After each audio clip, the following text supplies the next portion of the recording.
Assalamualaikum warahmatullahi wabarakatuh. Good morning everyone, the honorable juries and all my friends. Today before I start to deliver my speech, I will say thanks to Allah subhanahu wa ta'ala who has given me blessings so we can meet together in this place.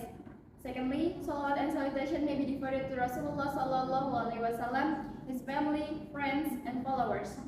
I'm a participant number 22. Today I will speak about learn foreign culture while preserving our own culture.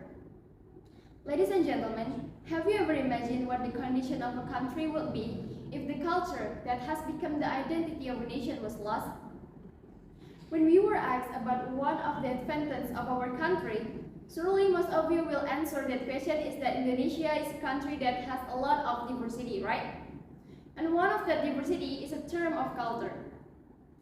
This Indonesian culture is one of the factors that can support the progress of Indonesian state.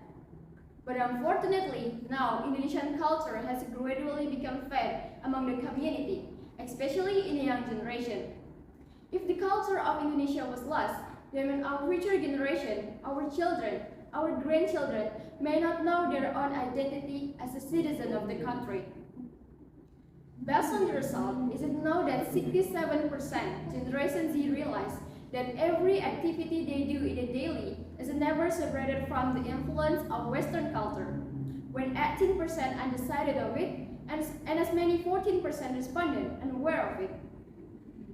Ladies and gentlemen, as we know that in the era of globalization, where the progress of science and technology is expansive, we can easily find information about other culture and learn about them. And we know that in Indonesia, there are so many citizens work and study abroad. Indirectly, they also learn or even follow the culture of the country they live in. Similarly, we can see that in our country right now. Many young people are more interested in foreign culture, which are considered more trendy in this day and age. Indeed, learning about another culture is not always a bad thing. At some point, it can also bring a good thing. For example, we can see that in Japan. Why Japan? People in Japan are known to value time very much and known to be very punctual. We can follow this culture in Indonesia so that Indonesian people can value time more than before, and we can balance the society with another country and build a better character in the future too.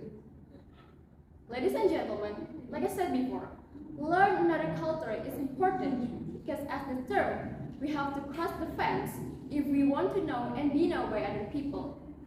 When we will learn about foreign culture, at the same time, we can also introduce our culture to another society.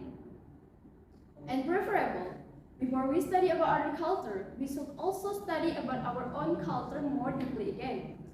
Because one way to preserve our local culture is by understanding the culture itself. By understanding more deeply about our own culture, our affection for that culture will present itself.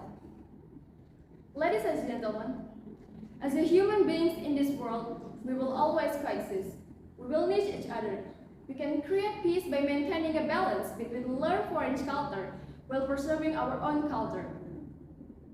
And the most important attitude is a selective attitude in choosing which culture we can imitate and which culture we cannot imitate because they are contrary to the value of our culture.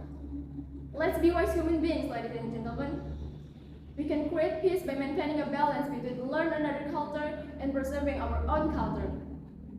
I think that's all my speech. I hope you can get what I deliver in my speech.